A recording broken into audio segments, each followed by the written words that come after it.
Ketika Raja Ahton hendak menyematkan mahkota iblis di atas kepalanya, sang jagoan datang ke istana untuk menggagalkannya. Hanya saja kekuatannya tidak terkendali. Wanita ini adalah Adriana dan putranya Amon. Adriana menemukan sebuah makam dengan nama Ten Adam. Dia adalah budak yang menjadi jagoan dan mengalahkan raja. Adriana dan Ismail semakin melangkah masuk ke dalam gua, dan tanpa sengaja mereka melihat mahkota iblis yang dicari. Adriana terpaksa menyerahkan mahkota itu karena melihat saudaranya disandra. Adriana dengan sembarang membaca tulisan di atas makam yang ternyata adalah mantra untuk membangkitkan Ten Adam. Ten Adam menangkap roket yang ditembakkan ke arahnya karena roket itu berisi eternium sehingga melukai Ten Adam dan membuatnya pingsan. Mereka adalah pahlawan negara. Pemerintah menugaskannya untuk menangkap Ten Adam karena kekuatan Ten Adam adalah kekuatan penghancur massal. Pesawat tempur yang dikendarai oleh mereka berempat siap mengudara menuju ke lokasi Ten Adam. Ten Adam sadar dengan terkejut karena dia bermimpi tentang keluarganya yang dibantai. Amon menjelaskan bahwa dirinya sekarang berada di kamarnya dan yang dilihat adalah Khandak zaman sekarang. Karim terkejut melihat tembok yang hancur oleh Ten Adam. Dia memilih keluar lewat tembok alih-alih keluar lewat pintu. Tanda di dada patung sama dengan tanda di dadanya, dan itu mengingatkannya pada keluarganya yang dibantai. Mereka bersiap dengan aksinya untuk melumpuhkan Ten Adam dan memaksanya untuk mengatakan sesam. Carter adalah pria bersayap. Dia segera menolong dua orang yang dilempar oleh Ten Adam. Ten memiliki kekuatan perisai dan dia bisa melihat masa depan. Dia meminta Ten Adam berlutut atau menyerah, dan justru Ten Adam menjawabnya dengan kekuatan. Dia adalah Maxim. Dengan kekuatan anginnya dia hendak melumpuhkan Ten Adam. Yang terakhir adalah Al.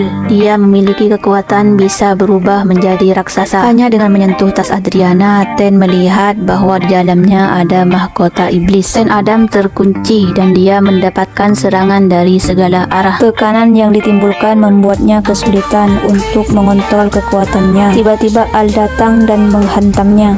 Amon terkejut ketika melihat Ismail masih hidup dan menodongkan pistol ke arahnya. Amon salah mengenali orang dengan menyangka musuh sebagai penolong. Untungnya datanglah Ten Adam. Ketika tiba-tiba saja Ismail datang dan menangkapnya. Ten Adam mengejar musuh hingga ke pedesaan dan dia tidak menemukan Amon di dalamnya. Ternyata itu adalah trik Ismail untuk mengecoh Ten Adam dengan menyuruh orang-orang menyamar sebagai dirinya. Ten Adam bertarung dengan Carter. Mereka bertarung dengan membabi buta sehingga menghancurkan kamar Amon, dan tanpa sengaja tangan Ten Adam memukul sesuatu hingga membuat tangannya bercahaya. Ternyata cahaya itu bersumber dari mahkota iblis. Adriana tidak mau menyerahkan mahkota itu sebelum mereka bekerja sama untuk menyelamatkan Amon. Karena terus mendesak, akhirnya Ten menjelaskan apa yang dia lihat di masa depan, bahwa dunia akan hancur dan Carter akan mati, tapi mereka masih punya kesempatan untuk mengubahnya. Ternyata Ismail adalah keturunan terakhir Raja Ahton. Dia mematikan perisai pelindung sebelum kemudian menembak Amon. Ten Adam menangkis peluru dan dia kehilangan kendali pada kekuatannya. Adam menjawab pertanyaan Carter tentang siapa Hurut, bahwa Hurut adalah pejuang sejati dan patung di depannya adalah patung Hurut, dan Hurut adalah putra kandungnya, seorang anak yang dulunya dipilih secara langsung oleh dewa penyihir. Wanita ini adalah istri Adam dan dia adalah ibu kandung Hurut.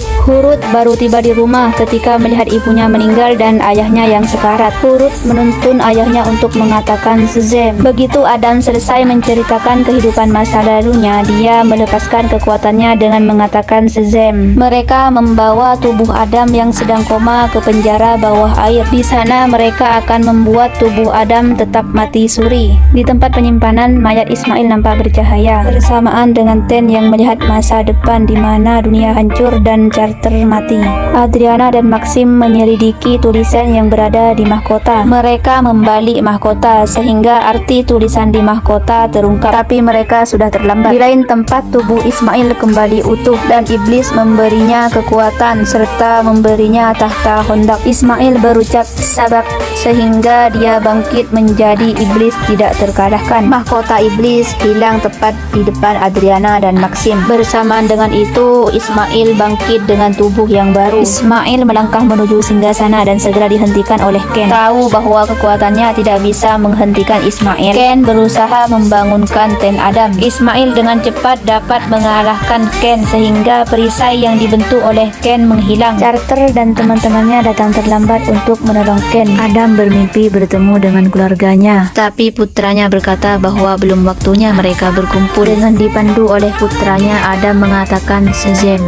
Amon sudah pasrah ketika sebuah patung hendak melimpahnya, tapi kemudian Adam datang menyelamatkannya. Amon datang menghampiri ibunya dengan membawa rakyat yang siap membantu mereka menghancurkan tentara neraka. Ismail menghentikan langkahnya menuju Adam ketika tiba-tiba Carter menusuknya dari belakang. Semua rakyat bekerja sama melibas tentara neraka yang terus bermunculan. Adam berusaha mengontrol kekuatannya. Dia memusatkan kekuatannya pada satu titik, yaitu Ismail. Dengan arahan Carter, Adam berhasil membunuh Ismail dengan cara membelah kepalanya menjadi dua bagian.